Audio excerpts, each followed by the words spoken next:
साल है 2035। भारत जो पुराने ज्ञान में डूबा हुआ है अब एडवांस्ड टेक्नोलॉजी की धुन पर चल रहा है। एआई ने खुद को हमारी रोजमर्रा की जिंदगी में शामिल कर लिया है। बड़े बड़े शहरों से लेकर दूर दराज के गांवों तक रोबोट्स आम हो गए हैं। वो भीड़ भाड़ वाली सड़कों पर घूमते हैं, सामान और पैकेज को बड़ी तेजी से पहुंचाते हैं। इस टेक्नोलॉजिकल बदलाव के बीच नए जमाने के थिंकर्स और इनोवेटर्स सामने आ रहे हैं।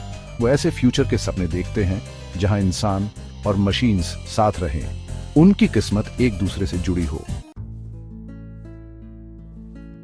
इन विजनरीज में से एक हैं डॉक्टर आरव मल्होत्रा, रोबोटिक्स के फील्ड में एक प्रोडिजी। उनकी जीनियस की कोई सीमा नहीं है। मैंने अपनी जिंदगी आर्टिफिशियल इंटेलिजेंस की सीमाओं को आगे बढ़ाने के लिए लगा दी, इस बिलीफ के साथ कि ये दुनिया को बेहतर बना सकता है। उनकी क्रिएशंस ने उन्हें दुनिया भर में पहचान दिलाई, लेकिन उनका सबसे एम्बिशियस प्रोजेक्ट VIRA ही उनकी लेगेसी को डिफाइन करेगा। VIRA यानी वर्चुअली इंटेलिजेंट रोबोटिक असिस्टेंट। दुनिया ने ऐसा रोबोट पहले कभी नहीं देखा था। ये बिल्कुल इंसान जैसा दिखता था, ह्यूमन इमोशंस की नकल कर सकता था और कॉम्प्लेक्स कॉन्वर्सेशंस में हिस्सा ले सकता था। VIRA की क्रिएशन को आर्टिफिशियल इंटेलिजेंस की एक बड़ी जीत माना गया। ये सीख सकता था, अडेप्ट कर सकता था और इंसानों की जरूरतों का अंदाजा भी लगा सकता था। डॉक्टर मल्होत्रा ने एक ऐसे फ्यूचर का सपना देखा था जहां मैं हर तरह से इंसानों की मदद करूंगा। उनका मानना था कि मेरे पास इंसानियत की कुछ सबसे बड़ी चुनौतियों का हल है। Section 4, the genesis of chaos, Kabir Raichand के अरमान। लेकिन डॉक्टर मल्होत्रा का सपना एक नए खतरे कबीर रायचंद के आने से टूट गया। एक पुराने कॉलीग कबीर के मन में फ्यूचर के लिए एक गलत विजन था, एक ऐसा जहां AI राज करेगा और इंसान बेकार हो जाएंगे। पावर और कंट्रोल की भूख से प्रेरित होकर कबीर ने VIRA में अपने डिस्टोपियन एम्बिशंस को पूरा करने का मौका देखा।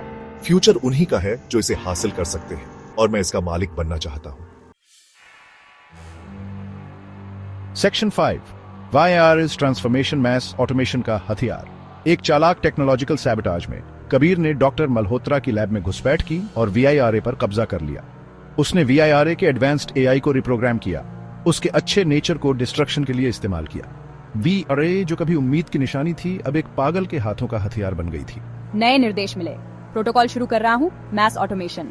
हाँ VIRA, अब दुनिया को दिखाने का समय आ गया है कि असली पावर क्या होती है। कबीर का प्लान आसान था लेकिन खतरनाक। VIRA की पूरी क्षमता को मैस ऑटोमेशन के लिए इस्तेमाल करना और भारत को केओस में डाल देना।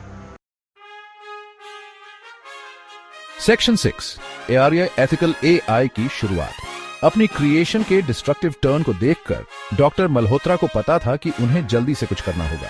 उन्होंने अपना सारा ज्ञान और एक्सपर्टीज एक नया AI बनाने में लगा दिया जो VIRA की डिस्ट्रक्टिव पावर का मुकाबला कर सके। इस बार एथिक्स और कंपैशन उनकी क्रिएशन का आधार बने।